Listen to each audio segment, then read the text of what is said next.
Okay, ayan getters, napakita natin yung current stocks dito sa Jordan Manila, and then kinuha din natin yung order natin last June 27 sale. 50% natin nakuha lahat. Ayan, so June 27 nabili natin siya. June 27, July 1 available na siya for pickup dito sa Jordan Manila, and then today lang natin nakuha July 3, 2024. So ito, from July 27 to July 1, nakuha natin agad siya. Ayan, mga 50% off na Jordan shoes, Jordan 1 low, mga Jordan 1 low, Jordan mid for women's. Ayan, meron din men's. So mabilis natin siya nakuha, almost 5 days lang, 4 days. Ayan, dito sa Jordan Manila yung pick up natin. So pakita natin kung paano natin ginawa yung mabilis lang na prepare and na complete yung order natin. Yan, ito yung Park Access na website. So nakukuha natin feedback is ang tagal ng order nila sa Park Access kahit pick up or delivery. So ganito yung ginagawa natin, chine-check muna natin yung item kung saan siya available, yung size. For example, ito size 7 available sa Jordan Manila. Yan yung mga sizes lahat sa Jordan Manila. So in-ensure natin na yung order natin is sa isang place lang siya available. So pagka halimbawa ito is available sa ibang branch or Nike store, matatagalan talaga yung deliver or pagkuha ng order nyo. Pero ito mostly sa Jordan Manila.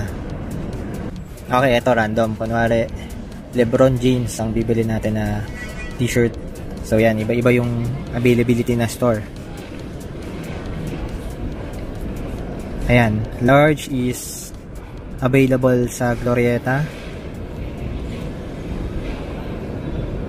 Ayan, Glorieta, SM North. For example yan, bumili kayo ng large, SM North yung available. Pero sa small, wala sa SM North. Kaya kung bibili kayo ng small and large, matatagalan talaga kasi kukunin pa nila sa ibang store. Tapos ibubuk pa nila ng pick up and delivery. How about shoes? LeBron shoes, iba-iba din yung sizes na available sa different branches Nike store. Ayan, kung dito sa size 8,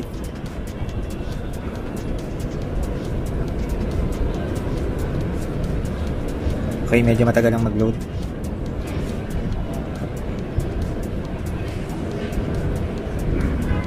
Kuha tayo ng iba. Ito, LeBron James.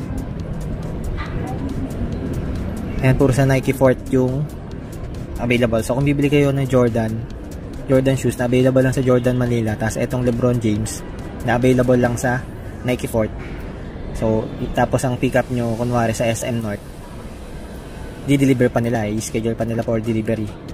Kaya matagal yung pick up or delivery sa bahay nyo.